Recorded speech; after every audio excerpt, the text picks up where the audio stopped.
தூதர் ஸல்லல்லாஹு அலைஹி வஸல்லம் அபிசீனிய நாட்டில் நடந்த ஏதாவது ஆச்சரியப்படுத்தக்கூடிய செய்தி இருந்தால் சொல்லுங்கள் என்று நபித்தோழர்களிடத்தில் கேட்டபோது ஒரு நபித்தோழர் சொன்னார், இறை தூதரே, ஒரு வயதான ஒரு பெண்மணி தன்னுடைய தோளில் தண்ணீர் பாத்திரங்களை சுமந்து கொண்டு நடந்து சென்று கொண்டிருந்தாள்.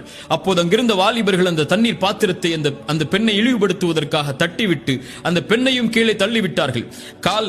கால் வழிக்கு அந்த பெண் கீழே விழுந்தவள் எழுந்து ஒரு வார்த்தை சொன்னால், இறை தூதரே, அது எங்களை ஆச்சரியப்படுத்தியது.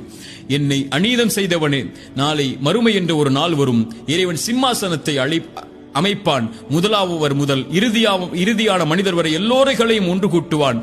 நாவுகள் சீலிடப்பட்டு கரங்கள் தோள்கள் பேசும்.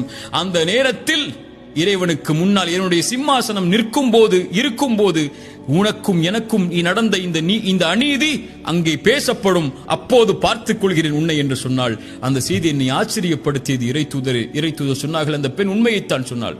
பலமில்லாத அந்த பெண் பலமுள்ள மக்கள் இருக்கும்போது இரக்கம் காட்டப்படாமல் இருக்கும்போது இறைவன் எப்படி அந்த சமூகத்திற்கு இரக்கம் காட்டுவான் என்று இறை தூதர் ஸல்லல்லாஹு அலைஹி வஸல்லம் நீதியின் குரலை சொன்னார்கள்.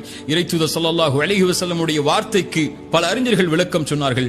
இந்த பூமி முழுக்க நீதியால் நடக்கப்பட்டால், அது இறை மறுப்பாளர்கள் ஆட்சி செய்யப்பட்டால் கூட அந்த பூமி நடக்கும், அந்த பூமி இயங்கும். ஆனால் பூமி முழுக்க அநீதம் மேலோங்கிவிட்டால் அதை ஆட்சி செய்பவர்கள் இறைவனை நம்பிக்கை கொண்ட முஸ்லிம்களாக இருந்தாலும் இறைவன் ஒருபோதும் அந்த சமூகத்தை வழிநடத்த விடமாட்டான் என்று இறை தூதர் ஸல்லல்லாஹு அலைஹி வஸல்லம் உடைய வார்த்தைக்கு விளக்கமாக பல அறிஞர்கள்